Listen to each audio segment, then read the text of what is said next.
আমার প্রিয় মা বোন, আমি কোরআন এবং হাদিসের আলোকে 11টি বিশেষ নসিহা পেশ করতে চাই, যেগুলো আপনাদের জীবনকে আলোকিত করবে, দুনিয়াতে আপনাদেরকে মর্যাদার আসনে আসীন করবে, আর আখিরাতে আল্লাহ তাআলার কাছে আপনারা প্রিয় বান্দী হিসাবে উপস্থাপিত হবেন। আল্লাহর কাছে আল্লাহর প্রিয় বান্দী হিসাবে উপস্থাপিত হয়ে জান্নাত লাভ করতে পারবেন। এরকম 11টি পরামর্শ বা নসিহা আপনাদের প্রতি আমার। নাম্বার 1, কোরআন এবং হাদিসের জ্ঞান অর্জন করা। এটা সকল পুরুষ এবং নারী সকলের জন্য ফরজ। কোরআন এবং হাদিসের জ্ঞান অর্জন করা আমাদের জন্য ফরজ। আমরা অনেকেই আছি যারা ইসলামের ফরজ বিধিবিধানগুলো জানি না। আমাদের যেগুলো অবশ্য কর্তব্য সেগুলো আমরা অনেকে জানি না, শুধু নামে মুসলমান। গতানুগতিক কিছু কাজ করি, হাতে গোনা কিছু ইসলামের নামে কাজ করি, বাস মনে করেছি আমি মুসলমান হয়েছি। আপনাকে 500 ইমান সম্পর্কে জানতে হবে। আপনার ইমান কিভাবে আনতে হবে, কি কোন কোন বিষয়ের প্রতি বিশ্বাস থাকতে হবে, কি বিশ্বাস থাকতে হবে, আল্লাহ সম্পর্কে বিশ্বাস থাকতে হবে। ইমান সম্পর্কে অনেক ভুল ধারণা আমাদের আছে। আমরা আল্লাহ সম্পর্কে বিস্তারিত জানি না, আখিরাত সম্পর্কে জানি না, নবী রাসূল সম্পর্কে জানি না। এগুলো সম্পর্কে সঠিক জ্ঞান অর্জন করতে হবে। 5 ওয়াক্ত নামাজ এর বিধিবিধানগুলো, কখন কোনটা পড়তে হয়, ওয়াক্ত কখন থাকে কখন যায়, অনেক মহিলা আছেন জানেন না, অনেক নারীরা আছেন, অনেক পুরুষরা আছেন জানেন না। এগুলো জানতে হবে। ইসলামকে জানাটা অনেক গুরুত্বপূর্ণ। আর জানার জন্য কোরআনে কারীম বুঝে পড়বেন, হাদিস বুঝে পড়বেন, মাসলা মাসাইলের বই পুস্তক বুঝে পড়বেন ওলামাদের তত্ত্বাবধানে থেকে, এবং কোরআন এবং হাদিস শেখার যত ভালো আয়োজন উদ্যোগ আছে সেগুলোতে শামিল হবেন, জ্ঞান অর্জন করবেন। এটা ইসলামের গুরুত্বপূর্ণ একটা ব্যাপার। জ্ঞান অর্জন যদি না করেন তাহলে আপনি ইসলামের কোনো কাজ করতে পারবেন। ইসলামের সব কিছুর আগে হলো জ্ঞান অর্জন করা। সব কিছুর আগে ইসলাম সম্পর্কে ইলম অর্জন করতে হবে, কোরআন হাদিসের নলেজ অর্জন করতে হবে। নাম্বার 2, 5 ওয়াক্ত নামাজ। নবী সাল্লাল্লাহু আলাইহি সাল্লাম জান্নাতে, মেয়েদের জান্নাতে যাওয়ার শর্টকাট যে সিলেবাস দিয়েছেন, শর্টকাট যে ওয়ে বলেছেন, 4টা শর্ত দিয়েছেন। এর মধ্যে থেকে একটা হলো 5 ওয়াক্ত নামাজ ঠিকঠাক মতো যদি আদায় করেন। অনেক মহিলারা আছেন জোহরের নামাজ আসরের সময় গিয়ে আদায় করেন, আসরের কাছাকাছি আদায় করেন, কারণ গৃহস্থলী কাজে ব্যস্ত থাকেন, রান্নাবাড়ার কাজে ব্যস্ত থাকেন, গা গোসল নিয়ে ব্যস্ত থাকেন। করছি করে এই রান্নাবাড়া করা, সবাইকে খাবার দাবার দেওয়া, ছেলে মেয়েকে খাবার দাবার দেওয়া, ঘর ইত্যাদি মোছা ধোয়া, এগুলো করতে করতে, নিজের গোসল টোসল করতে করতে 3টা 3:30 বেজে যায়। অনেক সময় আসর ওয়াক্তের কাছাকাছি গিয়ে তারপর জোহর নামাজ আদায় করেন। খুবই গর্হিত একটা কাজ। আমার মা বোনরা সতর্ক থাকবেন এ ব্যাপারে, যে নামাজ সময় মতো আদায় করতে হবে। শয়তান আপনাদেরকে একটা ভুল কথা বলে ধোকা দেয়, সেটা হলো যে আমি রান্নাবাড়া করছি যে পোশাকে, এই পোশাকে কিভাবে নামাজ পড়বো, তাহলে আমি গোসল টোসল করে একটা নামাজ পড়বো। আর গোসল তো আর সহজে করা হয় না। রান্নাবাড়ার পরে সবাই বাড়ায় খাওয়াই দেওয়া, এরপরে ঘর দুয়ার পরিষ্কার করা, এরপরে সব কাজ শেষে গোসল করা, তারপরে গোসল করে এসে নামাজ পড়া, এসব করতে করতে শয়তান আপনার নামাজটা অনেক পিছায় দেয়। মনে রাখবেন, আপনি যে পোশাকে কাজ করতেছেন ওই পোশাকে যদি দুর্গন্ধ না থাকে, খারাপ না থাকে, ভালো পোশাক হয়, তো ওই পোশাকে আপনি নামাজ পড়তে পারবেন। দুর্গন্ধ থাকলেও শরীরকে ফ্রেশ করার ব্যবস্থা আছে, আপনি ফ্রেশ করে আপনি নামাজে দাঁড়ায় যাবেন। এরপর নামাজ পড়ে বাকি কাজ করবেন। কাজকে বলবেন না যে নামাজকে বলবেন না যে আমার অনেক কাজ আছে, এগুলো শেষ করে নামাজ পড়বো। শয়তান আমাদেরকে ধোকা দেয়। এই জন্য মা বোনরা 5 ওয়াক্ত নামাজ সময় মতো আদায় করবেন, ঠিকঠাক মতো আদায় করবেন। অনেক মা বোনরা আপনারা নামাজ পড়েন, নামাজ হয় না। বাংলাদেশে বেশিরভাগ মহিলাদের, নারীদের মধ্যে একটা ভুল আছে নামাজ প্রসঙ্গে, সেটা হলো যে নামাজের মধ্যে সতরটা ভালো করে ঢাকেন না। সতর কি? মেয়েদের নামাজের মধ্যে মুখমণ্ডল ছাড়া, 2 হাতের কবজি ছাড়া তাদের মাথা থেকে পা পর্যন্ত পুরো শরীর তারা ঢেকে রাখবে। আজকাল নামাজের ওড়না পাওয়া যায়, এই ওড়নাগুলো পড়লে এই মুখমণ্ডল ছাড়া 2 হাত এক সহকারে ঢাকা থাকে, এভাবে ঢেকে রাখতে হবে। আপনি যদি নামাজ পড়েন, আপনার গলা দেখা যায়, আপনার কাঁধের কিছু অংশ দেখা যায়, চুল দেখা যায়, আপনার হাতের কনুই দেখা যায়, তাহলে সেক্ষেত্রে কিন্তু আপনার নামাজ হবে। পুরো নামাজ জুড়ে এরকম খালি থাকে এগুলো, তাহলে নামাজ হবে না। অনেক বোনরা এটা জানেন না, তাহলে নামাজটা ঠিকঠাক মতো পড়তে হবে জান্নাতে যাওয়ার জন্য। এটা পূর্ব শর্ত নাম্বার 2। নাম্বার 3, রমজান মাসে রোজা রাখা। রোজা রাখার ক্ষেত্রে আলহামদুলিল্লাহ মা বোনরা রাখেন সাধারণত, কিন্তু রোজা রেখে গীবত, মিথ্যা, শেকায়েত, মানুষের পিছনে সমালোচনা করা, এগুলো করলে গীবত নষ্ট হয়ে যায়। মুখ খারাপ করা, গীবত, এগুলো করলে রমজান নষ্ট হয়ে যায়, রোজা নষ্ট হয়ে যায়। এগুলো করা যাবে না, এগুলোতে বেঁচে থাকতে হবে। সেই সাথে অনেক মা বোন আছেন একটু সন্তান গর্ভে আসছে, কিন্তু সন্তান দুধ পান করে, এই অজুহাত দিয়ে তিনি দেখা যায় যে রমজানের রোজা ঠিক মতো রাখেন না। এটা ভুল। বরং সামান্য একটু ঠুনকো অজুহাতে রমজান রোজা বাদ দেওয়া যাবে না। যতক্ষণ পর্যন্ত শক্তি সামর্থ্য আছে রমজান রোজা ঠিক মতো রাখতে হবে। নাম্বার 3। 4 নম্বর হলো স্বামীর আনুগত্য করা। আমি সবসময় বলি এটা হলো মহিলাদের জন্য তিতা করল্লার আমল। তিতা করল্লা দিয়ে জুস বানায় খাওয়ানো, এটা যেরকম কষ্টের কাজ মানুষের জন্য, ঠিক একইভাবে মহিলাদের জন্য স্বামীর কথা শোনাটা এরকম কষ্টের কাজ। অনেক মহিলা আছে নামাজ পড়তে রাজি আছি, রোজা রাখতে রাজি আছি, তাসবিহ তাহলিল করতে রাজি আছি, কোরআন পড়তে রাজি আছি, মাগার পুরুষের স্বামীর কথা শুনবো না। কেন তার কথা শুনবো কেন? আমি কি কম বুঝি? এই মানসিকতা আজ পশ্চিমা অপসংস্কৃতির যে ছোঁয়া আমাদের সমাজে এসেছে, লেগেছে, এটার কারণে আমাদের মা বোনদের মধ্যে তৈরি হয়েছে। এটা কখনো আমাদেরকে সুখী করতে পারে না। একটা ছোট মুদি দোকানেও একজনকে দায়িত্বশীল মানতে হয়। একজন মালিক হয়, একজন অধীনস্থ হয়, একজন ম্যানেজার হয়, একজন তার কর্মী হয়। এতটুকু চেইন অফ কমান্ড যদি ঠিক না থাকে, তাহলে একটা ছোট দোকানও সুশৃঙ্খলভাবে চলতে পারে না, সেটাও বিশৃঙ্খল হয়ে যাবে। তাহলে একটা সংসার, একটা পরিবারে একজনকে মুরব্বী না মানলে কিভাবে সেটা চলতে পারে? অবশ্যই একজন নারী তার স্বামীকে অভিভাবক মানবেন, মুরব্বী মানবেন, তাকে মেনে চলবেন। শুধু ইসলামই বলে নাই, পশ্চিমা দুনিয়ার মানুষরাও স্বীকার করে। সাবেক মার্কিন প্রেসিডেন্ট বারাক ওবামার একটা আত্মজীবনীমূলক লেখা ধারাবাহিকভাবে বাংলাদেশে একটি জাতীয় গণমাধ্যম প্রকাশ হয়েছে অনেক বছর আগে, আমি পড়েছি। সেখানে তিনি পরিষ্কার করে বলেছেন যে আমার দাদি নানীরা পারিবারিক জীবনে যতটা সুখী ছিল, এখন আমাদের স্ত্রী, আমাদের মেয়েরা ততটা সুখী না। অথচ তাদের তাদের এত বেশি শাড়ি চুড়ি, এত বেশি সাজগোজ, এত বেশি সুখ সমৃদ্ধির উপকরণ ছিল না আজকের মেয়েদের যতটা আছে। পারিবারিক শান্তি তখন যতটা ছিল, এখন তার ধারে কাছেও নেই। এর অন্যতম কারণ হলো এটি যে আমরা পশ্চিমা অপসংস্কৃতির ছোঁয়ায় পড়ে শয়তান আমাদেরকে অতিরিক্ত স্বাধীনতার নাম দিয়া আমাদেরকে বলগাহীন স্বাধীনতার পথে নিয়ে গেছে, যেটা আমাদের ধ্বংস ডেকে এনেছে। এজন্য একজন গার্ডিয়ান, একজন অভিভাবক পরিবারে থাকতে হবে, তাকে মানতে হবে। আপনি নারী হিসাবে আপনার স্বামীটাকে যদি মনে হয় একটু বোকা কিসিমের, সে বুঝে না, আপনি অবশ্যই ডেফিনেটলি আপনি তাকে বুঝাবেন, আপনি তাকে আপনার মতামত বলবেন, তারও কর্তব্য আপনার মতামত গ্রহণ করা। কিন্তু এর মানে এই না যে আপনি তাকে ডিনাই করবেন, পাত্তা দিবেন না, অবজ্ঞা করবেন, তার কাছে জিজ্ঞেস করা ছাড়া যেদিক সেদিক যাবেন, যা খুশি তা করবেন, এটা উচিত না।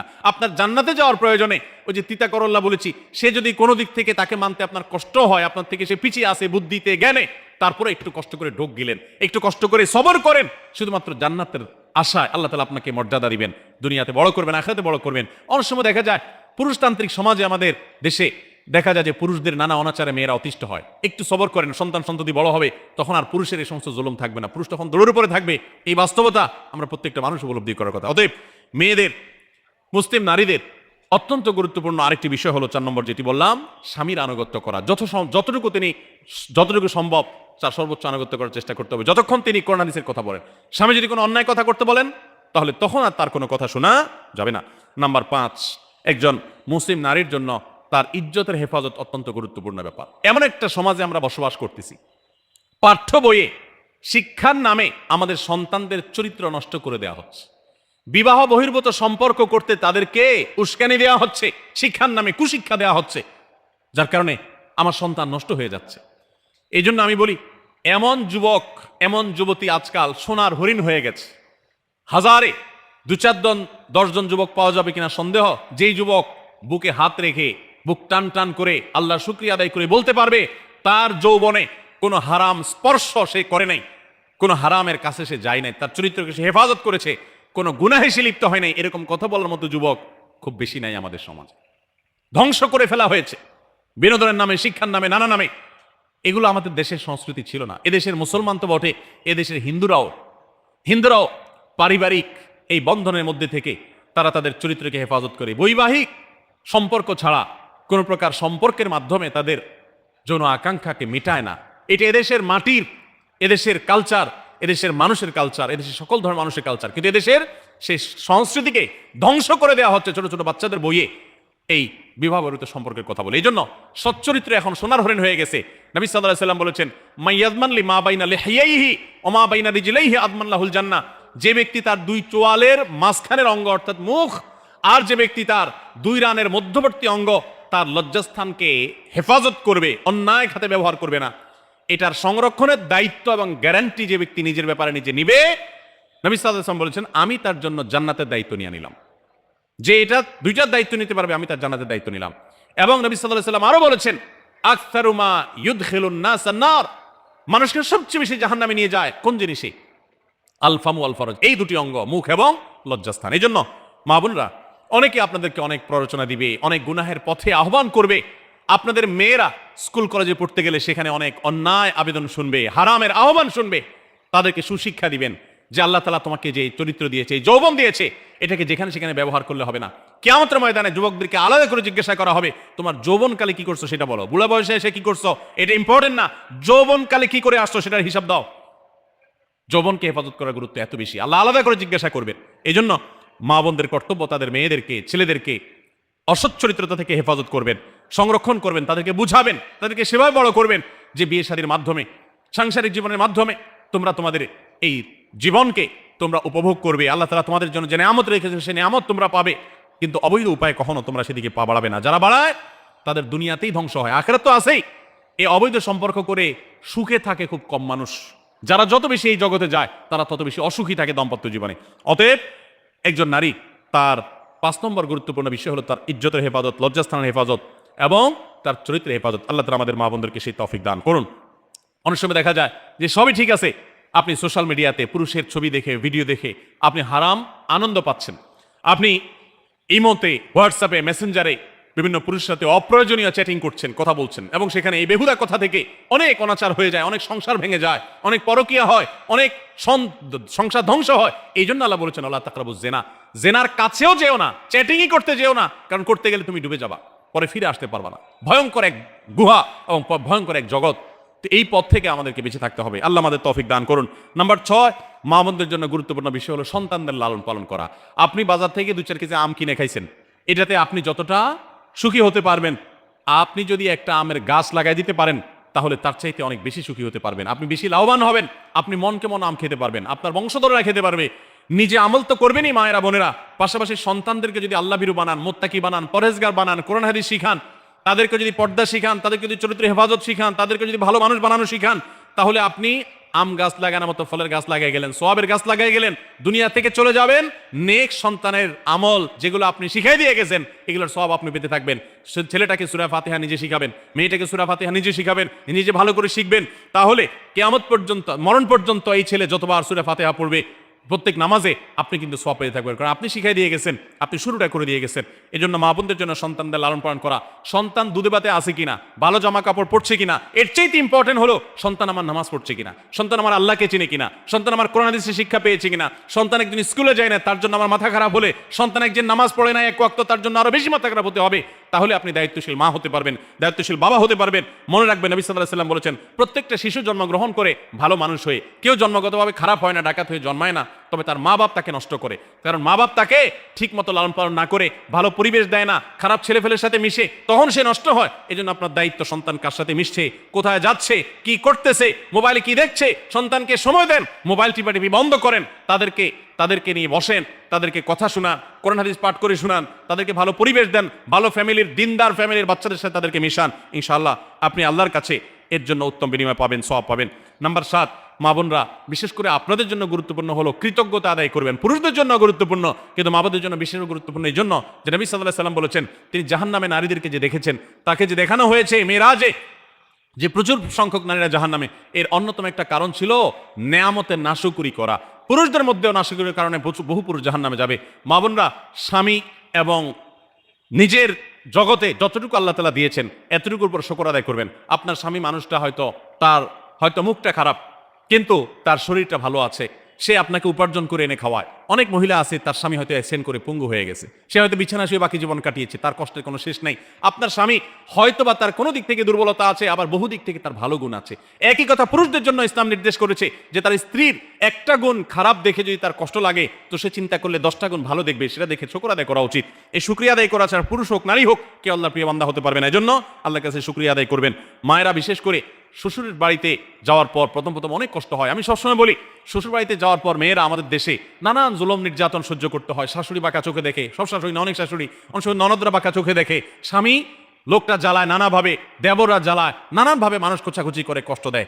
একটু ধৈর্য ধারণ করেন, আল্লাহ তাআলা আপনার সংসারে যখন 2-4টা সন্তান দিবে, এরা যখন বড় হয়ে যাবে, এগুলো সব আপনার বাহিনী হয়ে যাবে, তখন দেখবেন ওই বুড়া আস্তে আস্তে চুপসে গেছে, বুড়ার বড় কোনো গলা নাই, বড় কোনো কথা নাই, কারণ পোলাপান সব মায়ের পক্ষে থাকে, বুড়া সব আস্তে আস্তে সাইজ হয়ে যায়। এই জন্য মা বোনরা সবর করবেন, ধৈর্য ধারণ করবেন, খবরদার ধৈর্য হারা হবেন না, শুকর আদায় করবেন। নাম্বার 8, কখনো মুখ খারাপ করবেন না, গালিগালাজ করবেন না, অভিশাপ দিবেন না।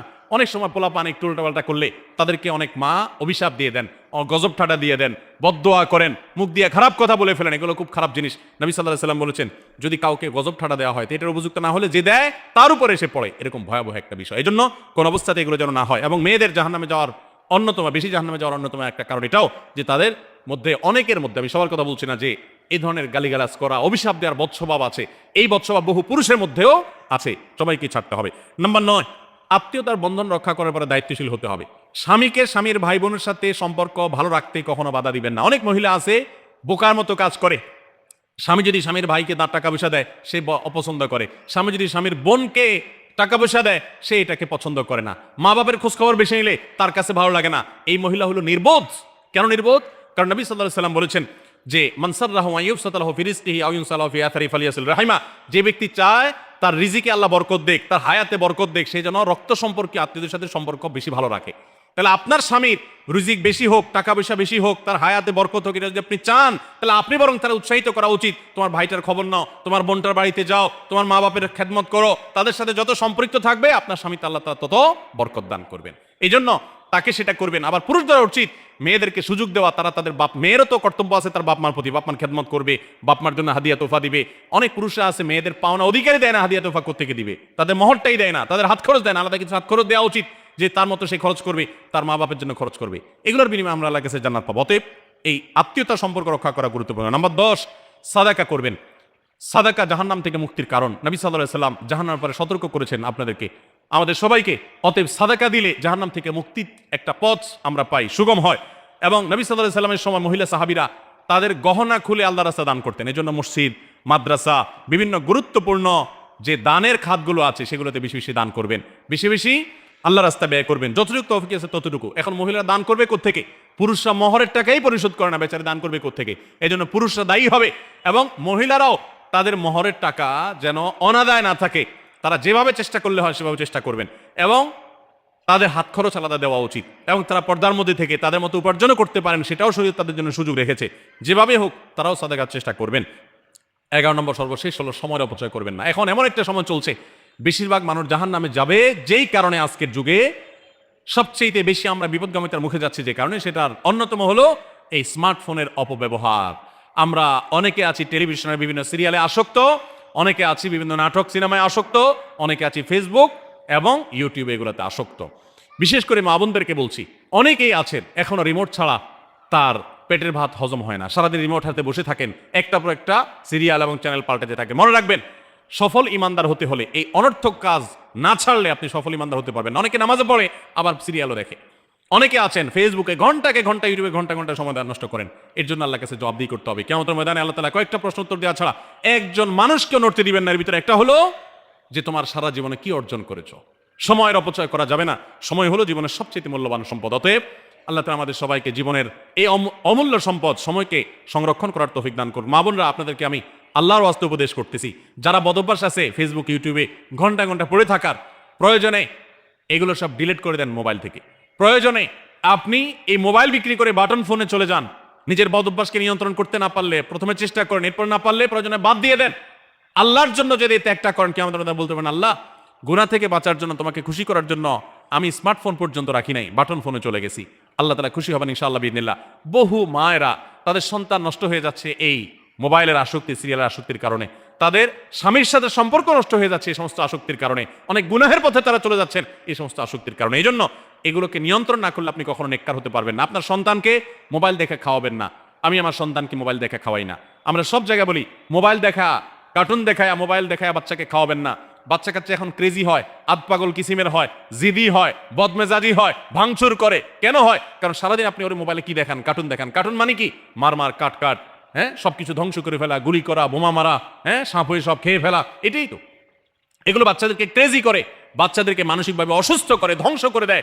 তাদেরকে ফিজিক্যাল খেলাধুলা, শারীরিকভাবে করতে পারে এরকম খেলাধুলার ব্যবস্থা করেন, দৌড়াদৌড়ি করার ব্যবস্থা করেন। বাচ্চারা সুস্থ থাকবে, ভালো থাকবে।